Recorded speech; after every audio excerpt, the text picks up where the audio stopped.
Hey, what's up, everybody? This is Brian and Doug here, ready for the Saturday show where we're focused totally on DFS. We're excited to get started, talk about some of the wins we had last week, but more importantly, let's win some money this week. Here we go.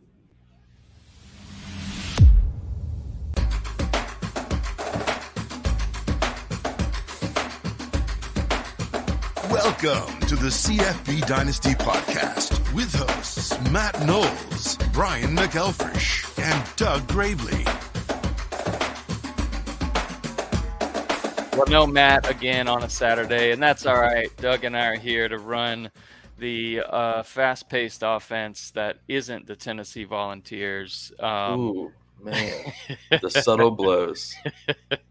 Well, I got to say, man, excitement's at an all-time high here in Florida. We don't get the season changes like everyone else that listens probably. So it was 62 this morning, which is incredible and very nice. I got up right before 5 a.m. to prep the brisket, get it on the smoker. And so that'll be ready as we go into Ohio State, Notre Dame for the nightcap. But I'm excited, Doug. How are you today, man? Oh, man, I'm ready. It's a good slated day for some football, bro. All day long, yes. Yeah, there's not a bad game at any hour. Like, it's going to be incredible this week. So, man, let's continue the hot streak real quick. Recap of last week. Looking at quarterbacks that we had Riley Leonard. He had a really good game. Donovan Smith, bust. He is off our list until he proves it. We'll see how that Houston offense shakes out. Chandler Morris was a really good one. Mikey Keene was really good for the price. So budget friendly, like we said last week, 6,800. You're trying to maximize the amount of points you get in DFS, right? You got to shoot for around 200 points or so to win money. I focus heavily on the double ups because it really takes some luck, and we're going to try and put you in mathematically the best possible position.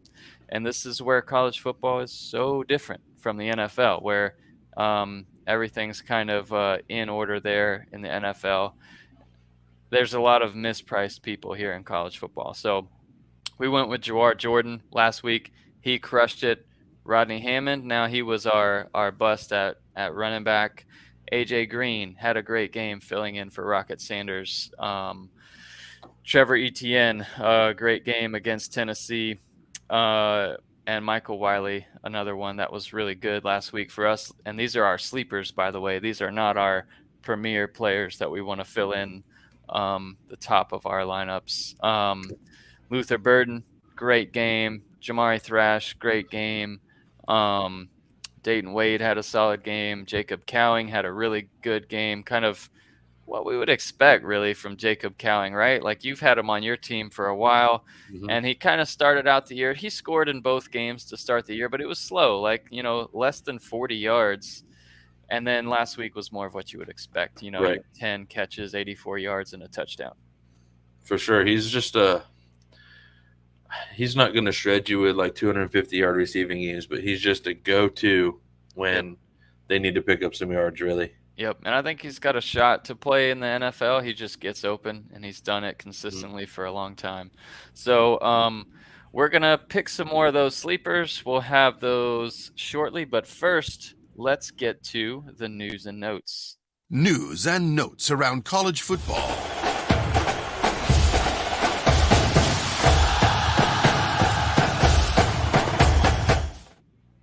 Man, I can't help but just throw a little head bump in there when these college drums are playing in my ears, man.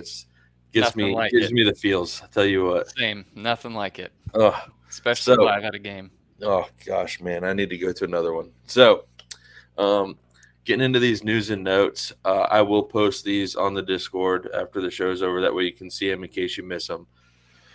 Grant Wells, quarterback for Virginia Tech, will attempt to warm up pregame, but he's questionable. Apparently the injury is still lingering, so he's going to try.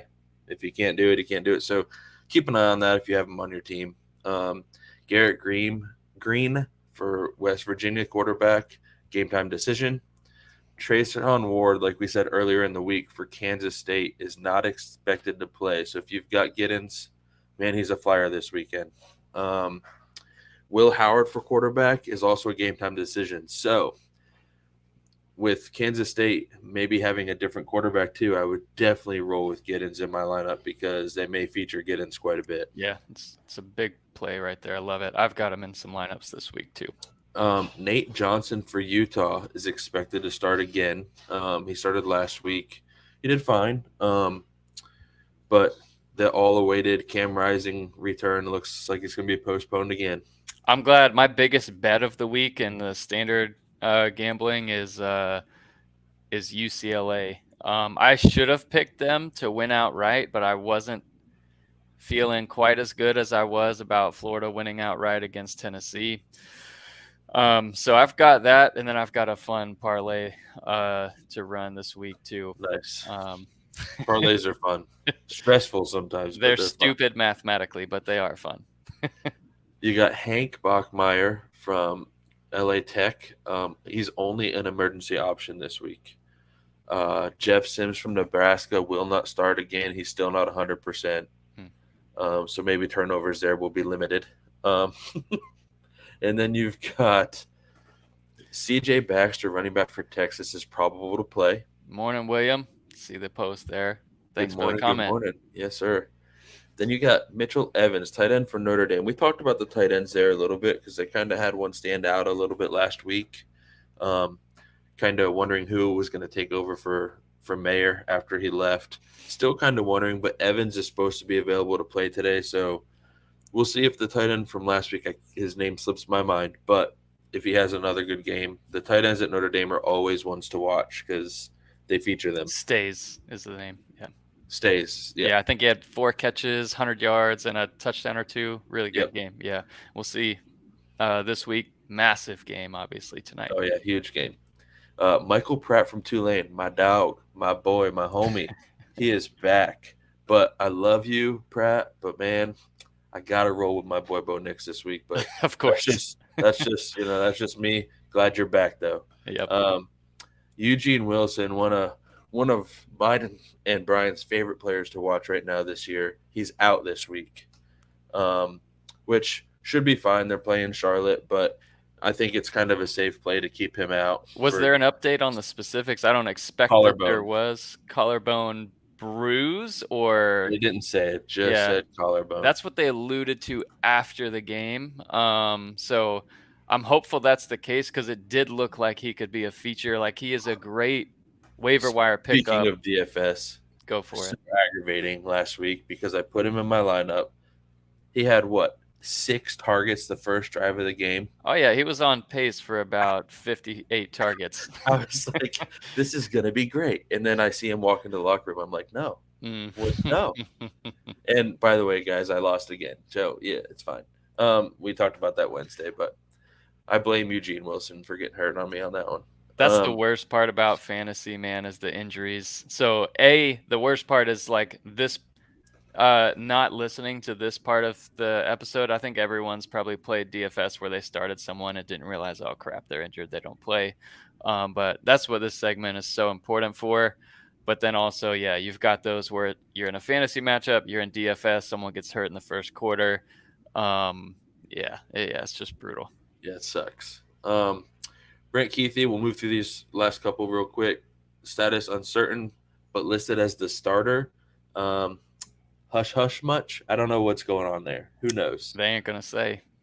And then you got Rocket Sanders. He's uncertain this weekend against LSU. It's a big game for them this weekend against LSU. It is. If he can play, you want him to play.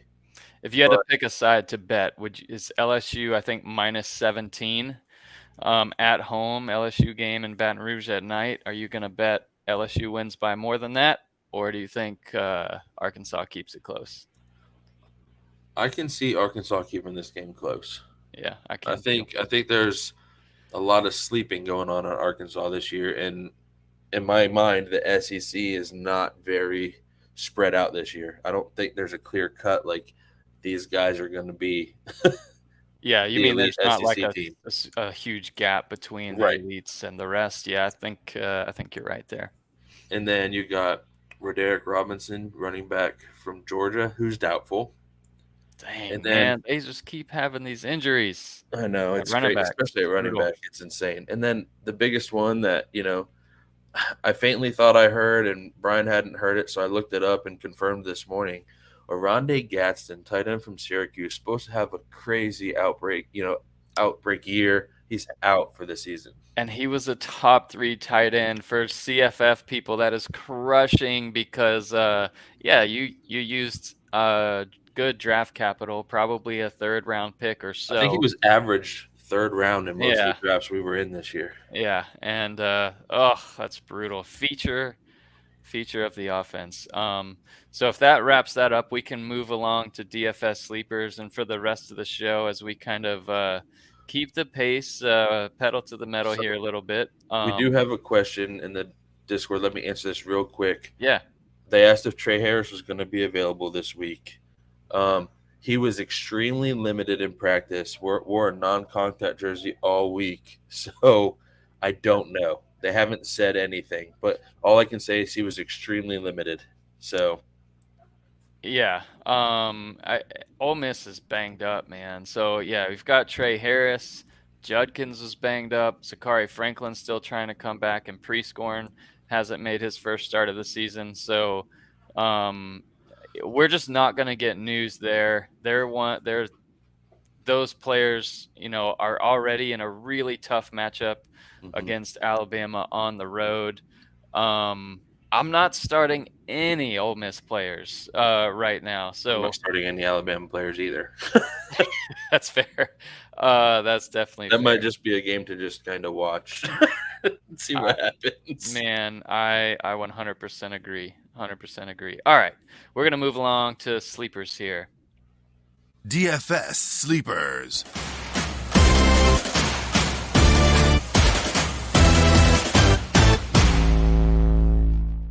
All right, so sleepers. Man, there's not a lot at quarterback. I've only got 2 that I would consider sleepers, like cheaper end guys who I think are potentially mispriced. We got Mikey Keene. We're rolling with him again. We've been rolling with him a lot, and they continue to kind of keep him low.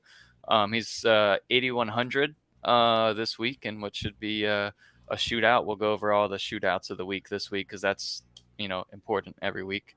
And then Braden Schrager again, Hawaii's quarterback. He's 6,500, which is kind of surprising. Is there any other quarterbacks that you like this week? Obviously, we've got some that we'll go over. Too much, to be honest with you, this week. It's been a busy week for me, but I haven't had a chance to really look at it. I was going to do a couple more lineups this morning, but I've got plenty to cover. I will let you roll. That's honestly fine. Pretty much That's with fine. this section. So yeah, I'll go over my favorite quarterbacks of the week that I have this week. As far as sleepers and true sleepers go, those are the only 2. At running back, though, I'm on obviously DJ Giddens. You mentioned him. He's $5,200 in DraftKings, and crazy value for right now. Yeah, for that offense, he is going to be the feature player today. Like I have him in every lineup that he's available for sure. I like Jonathan Brooks for Texas this week. Boy, Texas better have a bounce back, better performance than they did against Wyoming. But I like him. And then Star Thomas, who's going to get a ton of touches at $5,000.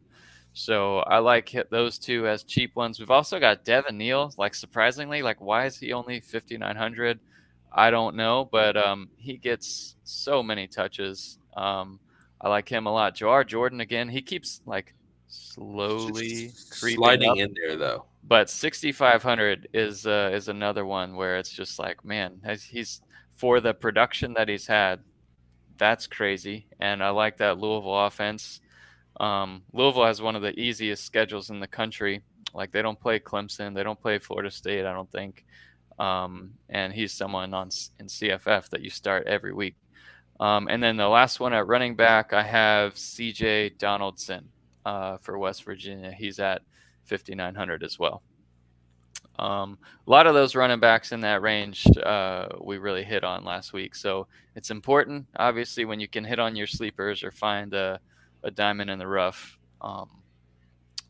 Those are great. And then we've got at receiver sleepers, Jaron Bradley, 5,900, Chase Roberts and Ryan O'Keefe, respectively, at 4,500 and 4,600. O'Keefe is someone who hasn't really popped off this year that much, but in that offense with Castellanos improving week to week, and Ryan O'Keefe will be the featured guy. He'll get a ton of targets over time, and maybe this is his week at 4,600. He's easily worth it. And then I've got Lincoln Victor at 5,100, Pofele Ashlock at 5,800 for Hawaii, and then Jalen Polk at 5,400. Now I don't have confirmation on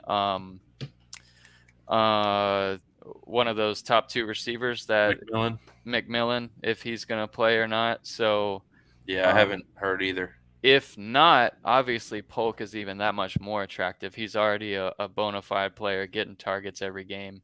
He'll just get that many more if McMillan sits. So he's at 5,400 there. So love those. I'll show you guys later how I've kind of got them sprinkled throughout my lineups. And now let's get into the shootouts this week. Shootouts of the week.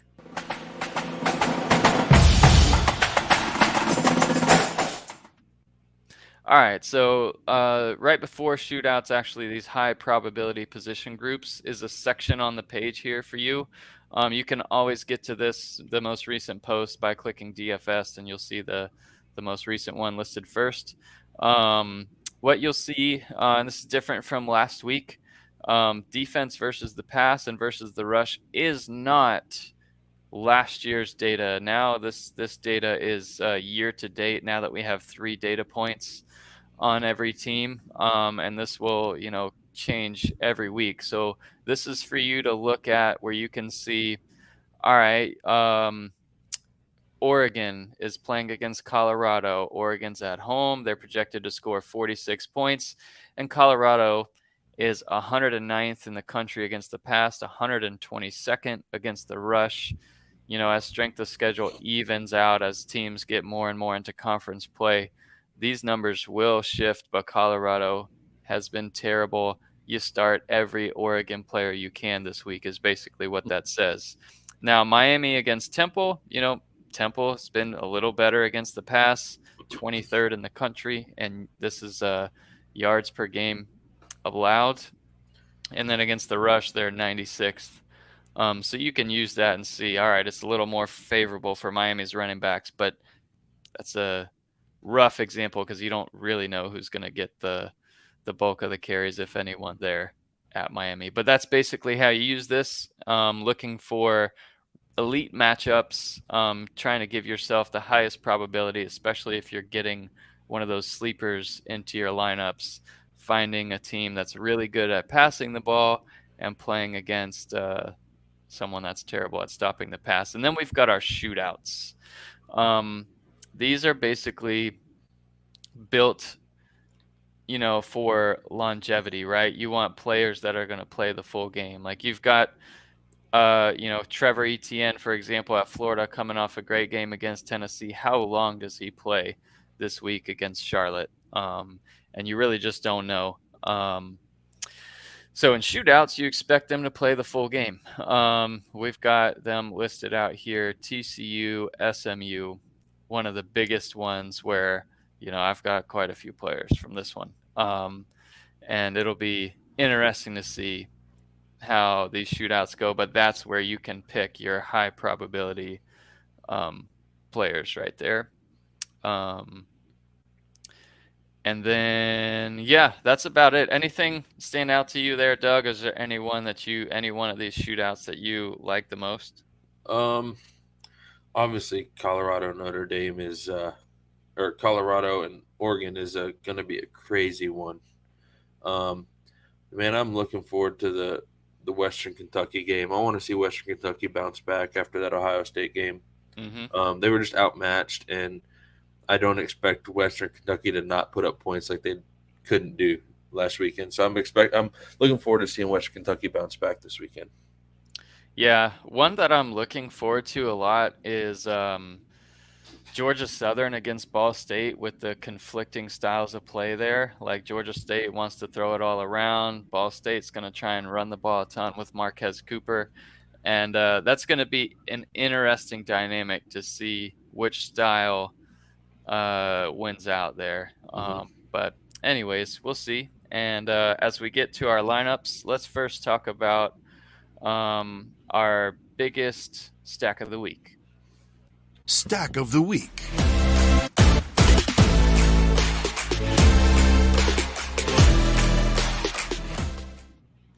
All right, my stack of the week this week, we're going to Hawaii, the late game. This is on the slate of games. I think there's 4 games in the super late slate. And Braden Shager, 6,500 to Pofele Ashlock, 5,800. Both of those are in our sleepers. Love that stack. They've already connected on multiple touchdowns in this young season. So I love them this week. What do you think about that stack, Doug? Do you have one you prefer? That's my favorite one. Yeah. For sure. We talked about that a little bit on Wednesday when we went over our lineups, and that is definitely my favorite. I kind of like a super high risk one with Slavis at BYU at 5,700 and his Roberts connection at 4,500. I expect Roberts to get in these game plans eventually with BYU. I think he has to, and I think against Kansas is a good time to try to get him rolling. So, but yeah, I really like the Hawaii one. I mean, I think you're kind of safe with that one every week, it feels like, anymore, because those two have a really good connection going. So, yep. All right. So we've got one more segment. Let's get to our lineups this week. We'll post these in Discord. We've got our podcast host battle listed on the DFS post every week, where we bet against each other and unveil our lineups live on the Wednesday show. So here we go. DFS host battle.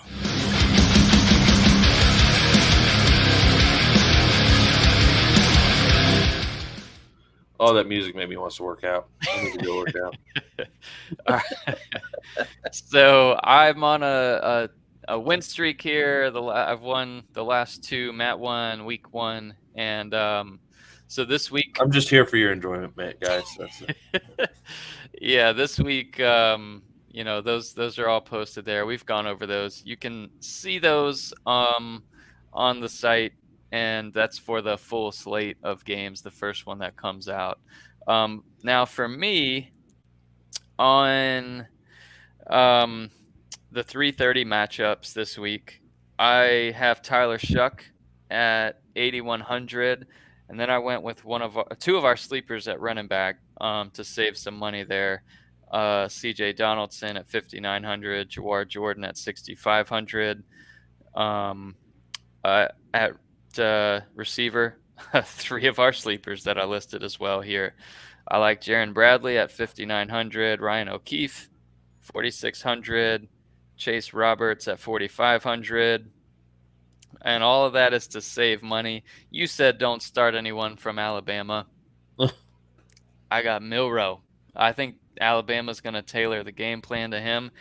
I'm going to bet on Alabama one more time, and if they let me down, if you don't like that, obviously snag someone else. I think the rest of this lineup is built and good for him to get some, for basically for the super flex, so you could have plenty of money left over. I still have $300 left over, so I could pick a different quarterback, but I think he's going to get plenty of run against Ole Miss at home.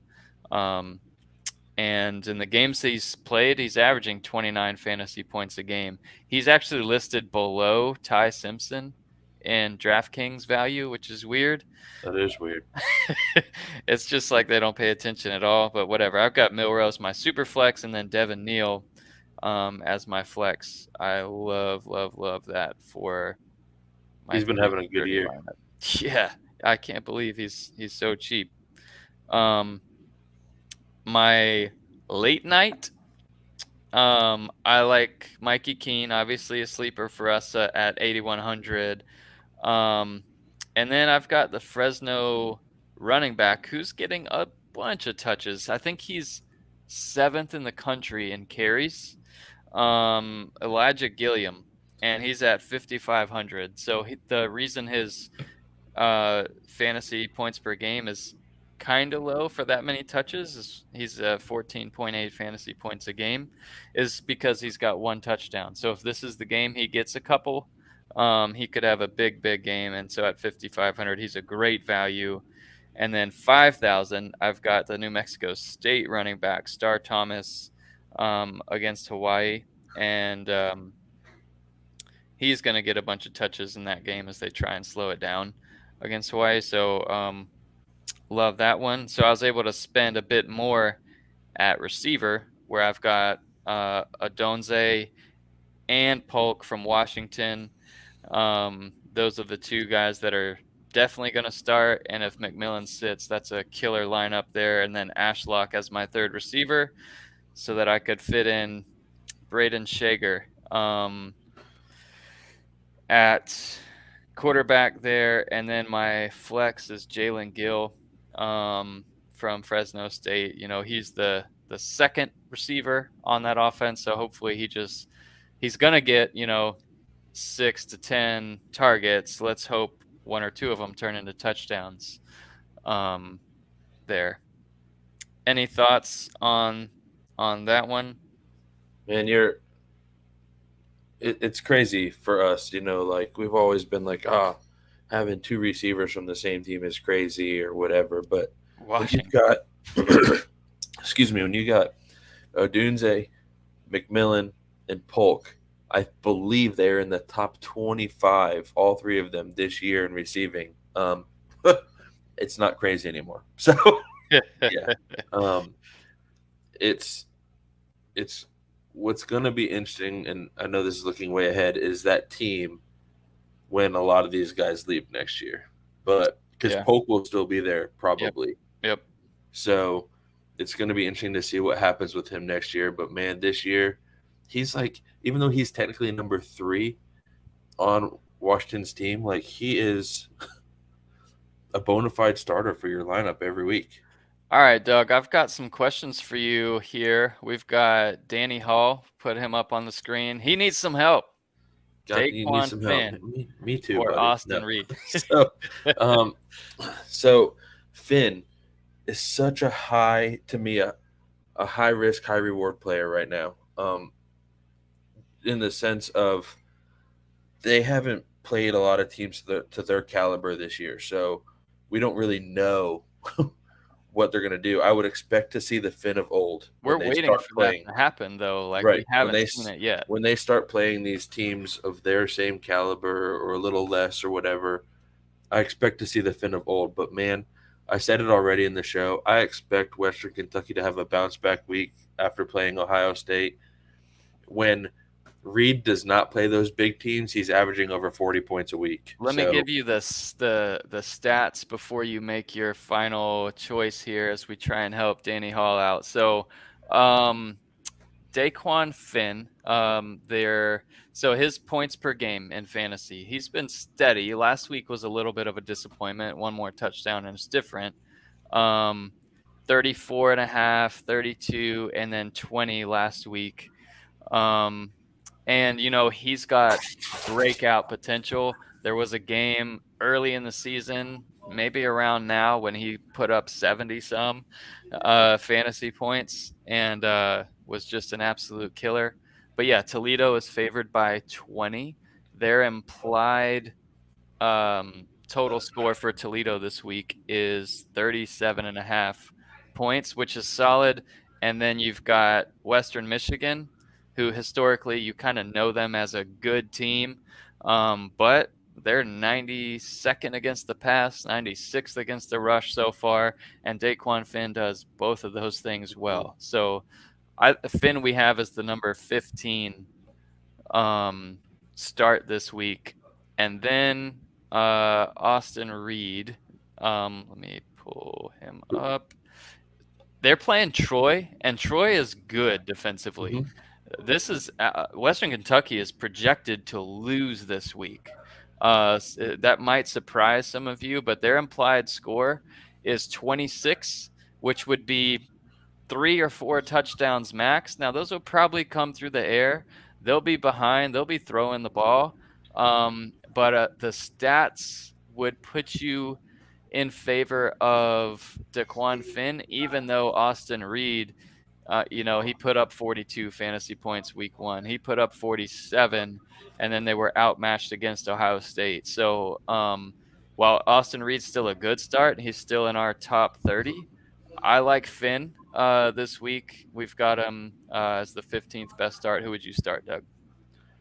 Like I said, I still got to roll with Western Kentucky and Austin Reed. I really expect them to have a bounce-back game. Mm-hmm. And whether they win or lose, they throw the ball, bro. I mean, I love the fact that no matter what, Austin Reed is going to throw the football. No doubt. All right, so he's got one more here. One for flex, and this is a tough one. Antonio Williams versus FSU. I'm going to say no. I'm going to say no on him immediately. Got to see it from Klubnik first. Shipley, they've got to feature him. He does not have a rushing touchdown yet this year. I think that changes at the noon game, and they're going to feature him. A lot of people are high on FSU, and rightfully so, and so am I, despite the colors that I'm wearing. Like Florida State obviously is really good this year and a threat to go undefeated through the regular season. And their defense is legit, and you worry about how that D-line Their could rush shut defense down is legit. Clemson, sure. right? And then Derwin Burgess against Ball. He's a solid receiver, bro. Pretty much 10 targets a game. Last week against Wisconsin, who's got a good defense, and they showed that last night against Purdue. 124 yards receiving. Those fantasy points, like you said, would have been super different if he threw a touchdown in with those receiving yards. Yep. Of the three, man, I like Burgess. I'm just going to say I like Burgess a lot against Ball State. I do like Shipley. I think Shipley's going to be the guy they rely on today. But, man, Burgess to me has just been so consistent this season so far. It's hard for me to want to sit that guy. Oh, it's a tough one. It's really hard, and because he hasn't really got a touchdown yet, Shipley has been is not even in our top 50 right now. He's got one touchdown. It was a catch, but with the Georgia State offense, Georgia Southern, it could be Caleb Hood this week. You never know. It could be Derwin Burgess. It could be both. They're projected to score 32. I would probably lean Shipley, but it's like for me. Yeah, we got a lot of debates going on this morning. I favor running backs over receivers typically because they're going to get more consistent touches. If you're worried about the game script of how this game plays out, let's say Clemson goes down 14-0 to FSU in the first quarter. That does not take Shipley out of the game. He becomes a top, pass target as Klubnik may be lacking confidence to throw it down the field, especially against that defense. So, yeah, I would lean a little Shipley, but let's follow up on this one and see how it goes. Right. And hopefully we just didn't confuse any more there. All right, let's go. William Brennan here. Does Colorado unleash? To answer this question, goodness, I hope so. I took McCaskill in a couple of drafts this year pretty late because I knew I could. And the other day I caught myself watching some former highlights and McCaskill was featured on them. And I'm like, gosh darn, this kid was good. Like, if they unleash McCaskill, the game script could change a little bit for them this week for sure, because maybe they try to keep the the high scoring Oregon offense off the field as much as they can. But I still see Oregon putting up like 99.999 points today. And The problem's the O-line, man. Like, they yeah, can unleash him, but, like, what if that means he's getting a handoff and then getting crushed in the backfield? Like, right.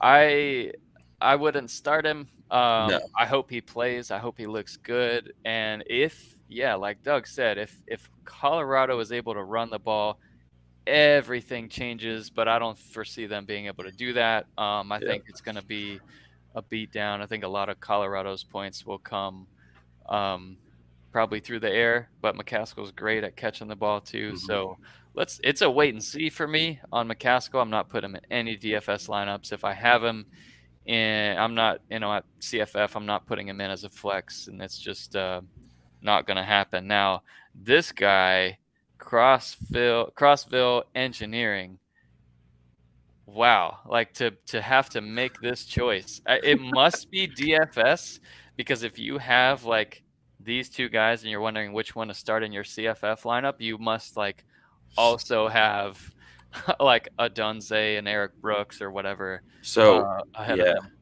him. And with this one, man, it's tough because Neighbors is so good.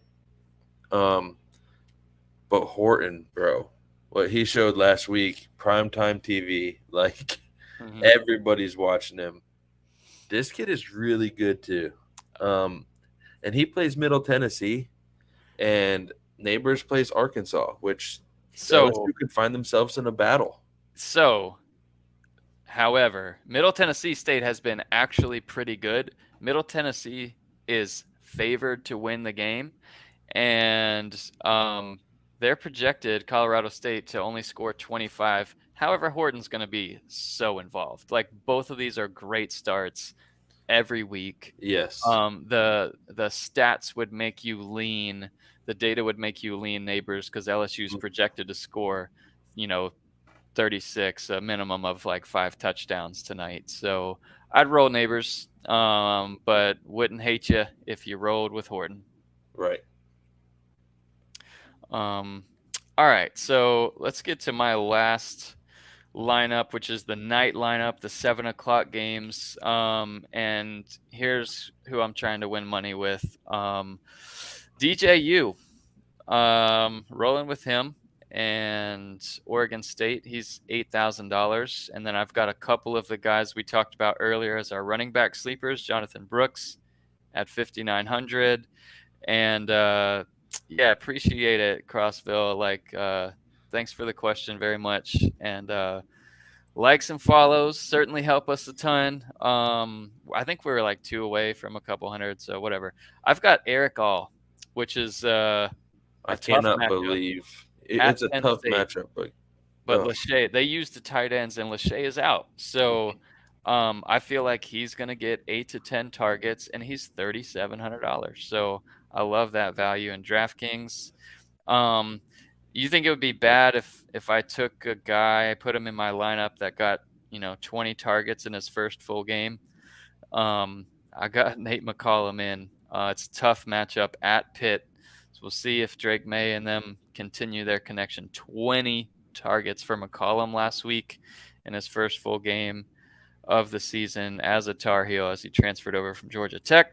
He's at 6,200. And then Lincoln Victor as a sleeper pick, averaging a sleeper. It's so silly. He's averaging 28 fantasy points a game, and he's valued at 5,100. Love that one. And then Harrison Jr. is my flex at 9,400. And with all the savings on the sleepers that I picked, I have Xavier Worthy as my super flex. The only lineup where I don't have a quarterback in my super flex. So I'm excited, and I hope these guys obviously help us all win some money this week. Any closing thoughts or whatever as I go tend the brisket a little bit in a few minutes and get ready for the let me ask you real quick, buddy. We got real quick questions from the Discord real fast. I'm just going to spit them off and you give a quick answer here. Okay. So, Sir Mocha has on his bench Ott, Shipley, Darius Taylor, running back, or Western, a receiver.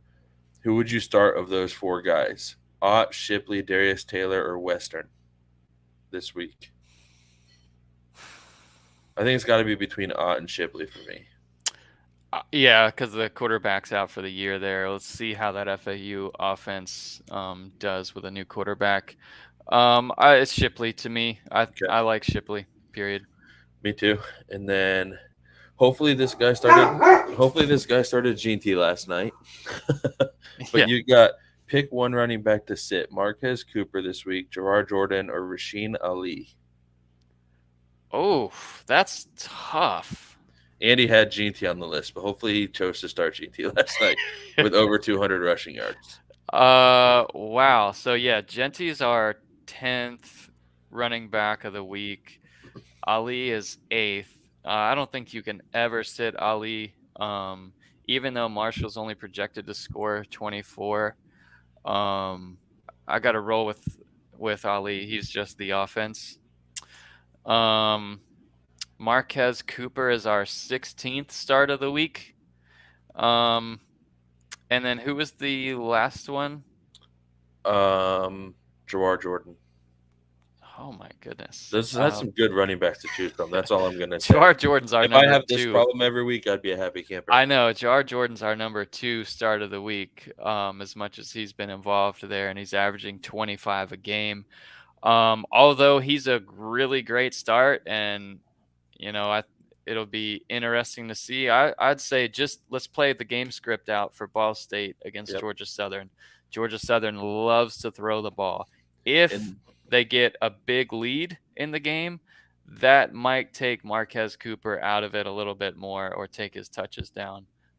So we'll see how it goes, but I'd say Marquez Cooper would be the riskiest start out of all of those, so I'd roll with the other 3. And then we got 2 more real quick. These ones should be pretty fast. Pratt versus Nicholls State or Stone versus TCU from JR Huskers. I'm going to let Pratt I want to see a game, see how he does coming off the injury, and the other start there is I'd roll Stone versus safe. TCU on that one for sure.